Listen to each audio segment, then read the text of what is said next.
So if you wanted a good rock and roll sound, we might set it up kind of like what you see here. Maybe if we're doing sort of a modern rock sound, we'd bump that up a little bit, boost the lows a touch. I usually like that 4 to 500K frequency boosted a little bit. Anyway, they give you a sound something like this.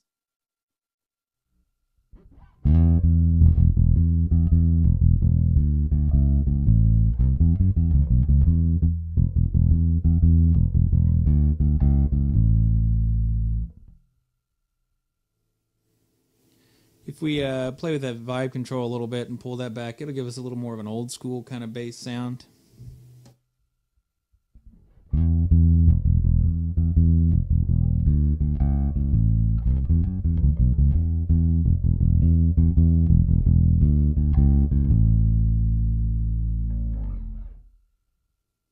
That's pretty cool. That vibe control is actually pretty handy. It's, like I said, it's doing a little bit more than taking the treble out. It's definitely taking some treble out, but it's doing a few other things too to make it real vintage sounding. If we rolled it way back, it tends to get kind of woofy and woolly, but it can do a nice approximation of a, I think I just made up a word, approximation. Anyway, approximation of a upright acoustic bass, and I'll show you that in a little bit. If you want a harder rock sound with like a higher gain type tone, then you can get that as well. It's got a pretty convincing sound for that. What I usually do is, of course what we all do, is boost the gain to some degree, pull the master down so I don't blast my family out of here. I usually will boost the lows a little bit and the mids a little bit. You know, for a modern rock sound, I'm probably going to still leave the vibe control on because I don't want it sounding like a slap amp necessarily. But I'm going to probably put it somewhere in this area.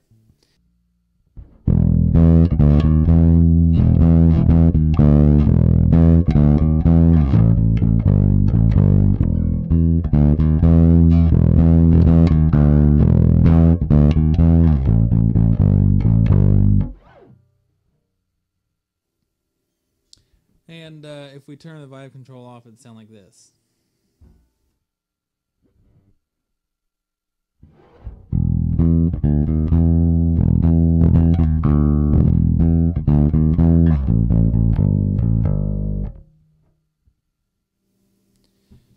Now, if we want to add a little more gain, we can.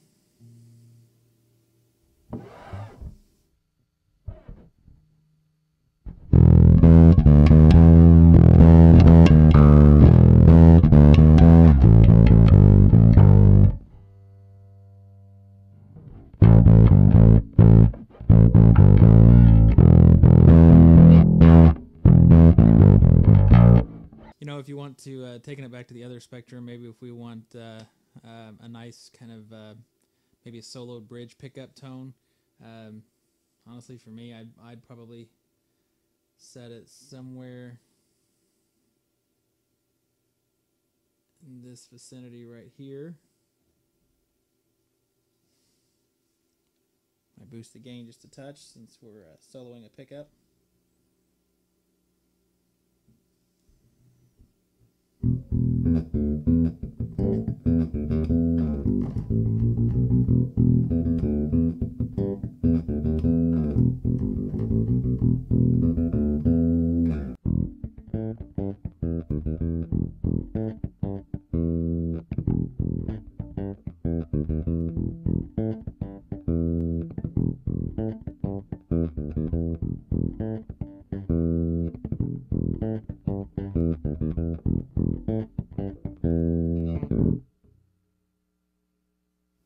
So it gives you a little bit of a kind of a burpy sound there, which is pretty cool.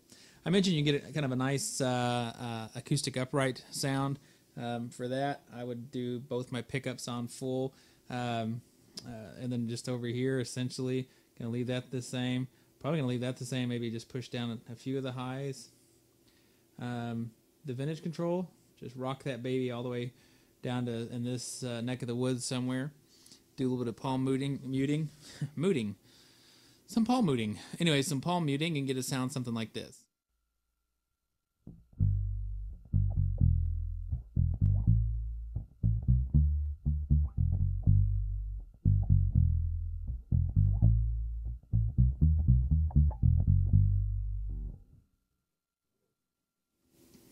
So it doesn't sound exactly like an upright bass, but it's probably pretty close for your average club date gig or whatever for the 2 or 3 songs you're playing, like At Last or any of those old 50s and 60s R&B type stuff. So now for most of these clips I've been going direct without giving you a sound of what the cabinet sounds like, because I don't have a great way to record the cabinet tones.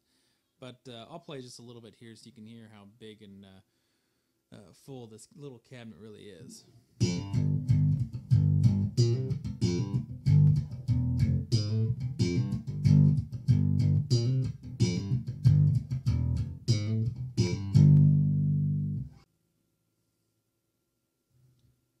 Now I'll roll the, won't change any sound settings on the amp, just rolling back the vibe control.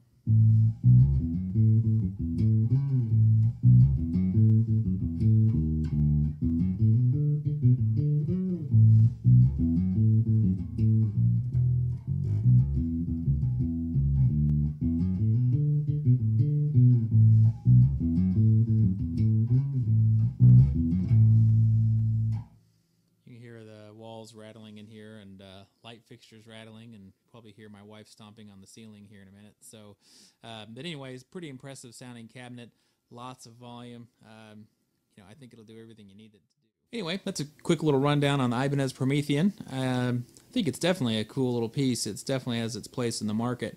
Priced at $700, it's less than the competition.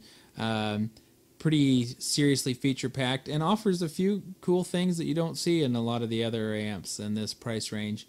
That vibe control is really pretty slick. When I first saw it, it didn't really do anything for me, but as I've started playing with it, I started realizing there's a lot of use for that, and a lot of places that could come in really handy. So definitely something worth checking out. If you're in the market for a small amp, I would encourage it. So thank you for watching. If you have any other questions or any suggestions, feel free to let me know.